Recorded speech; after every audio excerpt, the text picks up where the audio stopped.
It's time to be blunt. I'm 43 years old and I'm a writer now, and a long time ago I walked through the Quang Ngai province as a foot soldier. I want you to feel what I felt. I want you to know why story truth is truer sometimes than happening truth. The things they carried were largely determined by necessity. As a first lieutenant and platoon leader, Jimmy Cross carried a compass, maps, codebooks, binoculars, and a .45 caliber pistol that weighed 2.9 pounds fully loaded. He carried a strobe light and the responsibility for the lives of his men. He carried letters from a girl named Martha, a junior at Mount Sebastian College in New Jersey. In his wallet, he carried 2 photographs of her. Ted Lavender carried 6 or 7 ounces of premium dope, which for him was a necessity. Kiowa, a devout Baptist, carried an illustrated New Testament that had been presented to him by his father, who taught Sunday school in Oklahoma City. The things they carried were largely determined by rank, partly a field specialty. As a medic, Rat Kiley carried a canvas satchel filled with morphine and plasma and malaria tablets and surgical tape and comic books and all the things a medic must carry. Norman Bowker carried a diary. And otherwise a very gentle person, he also carried a thumb that had been presented to him as a gift. The things they carried were determined, to some extent, by superstition.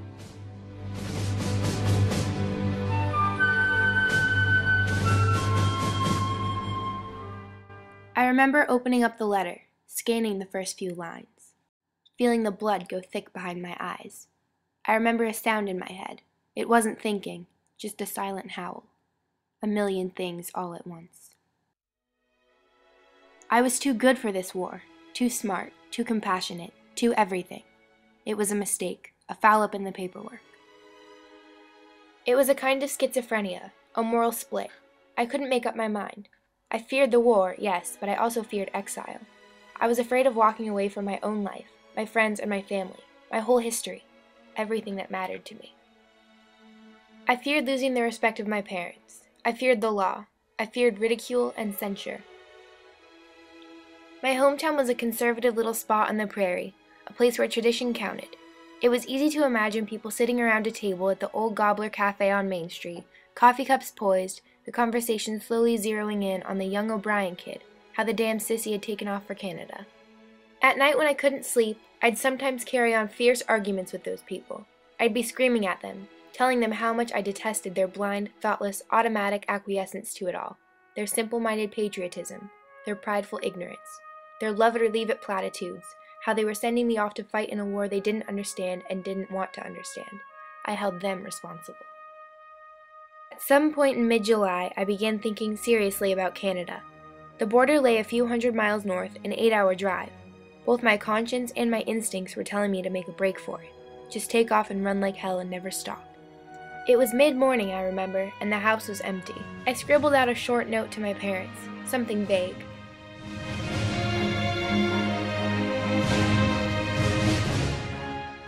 For a while I just drove, not aiming at anything. Then in the late morning, I began looking for a place to lie low for a day or two. I was exhausted and scared sick, and around noon I pulled into an old fishing resort called the Tip Top Lodge. The man who opened the door that day is the hero of my life. The man saved me. He offered me exactly what I needed, without questions, without any words at all. He took me in. He was there at a critical time, a silent, watchful presence. Here's the room. Dinner's at 5:30. You eat fish? Anything. I'll bet. What I remember more than anything is the man's willful, almost ferocious silence. In all that time together, all those hours, he never asked the obvious questions. On my last full day, the 6th day, the old man took me out fishing on the Rainy River. For a time I didn't pay attention to anything, just feeling the cold spray against my face. But then it occurred to me that at some point, we must have passed into Canadian waters, across that dotted line between 2 separate worlds. 20 yards. I could have done it. I could have jumped and started swimming for my life. Inside me, in my chest, I felt a terrible squeezing pressure. I want you to feel it. You're on the bow of a boat on the Rainy River. You're 21 years old. You're scared. And there's a hard squeezing pressure in your chest. What would you do? Would you jump? Would you feel pity for yourself? Would you think about your family and your childhood and your dreams and all you're leaving behind? Would it hurt? Would it feel like dying? Would you cry, like I did? I tried to will myself overboard. I gripped the edge of the boat and leaned forward and thought, now. But I thought about all those eyes on me, the town, the whole universe, and I couldn't risk the embarrassment. It was as if there was an audience to my life, and even in my imagination, the shore just 20 yards away, I couldn't make myself be brave. And right then I submitted. I would go to the war. I would kill and maybe die, because I was embarrassed not to. That was the sad thing. Oh, hey, Marianne! Marianne! Mark, it's so good to see you. Oh, it's great to see I you. missed you It's so been so much. long. I know. Oh, this is my girlfriend Marianne. Hi, nice to meet you. Hi, and you are? This is my friend Mark Kiley. Yeah. How did you get her? I mean, it wasn't cheap, but when you love someone so much, you just gotta have her. You just gotta have her. All right. Well, Let's get going, okay. Mark. All right, we gotta go. Marianne made you think about all those girls back home, how clean and innocent they are, how they'll never understand any of this, not in a billion years. What happened to her, Rat said, was what happened to all of them. You come over clean and you get dirty, and then afterward it's never the same. A question of degree. I know what you're thinking, but it's not bad. Bad? Just in a place where you don't belong. Marianne walked off into the mountains and did not come back. She had crossed over to the other side. She was a part of the land. Then there was Kiowa's death in the field. Norman Bowker said it right. It was nobody's fault. It was everybody's. During the chaos of an ambush one night, a young soldier heard Kiowa's screams. He tried to crawl toward the screams. Another round hit nearby, and for a moment all he could do was hold his breath and duck down beneath the water. Later, when he came up again, there were no more screams. There were bubbles where Kiowa's head should have been. He remembered grabbing the boot and pulling hard. It was also Norman Bowker who said, "It's almost like I got killed over in Nam. Hard to describe. That night when Kiowa got wasted, I sort of sank down into the sewage with him." I guess the higher-ups decided I'd been shot enough.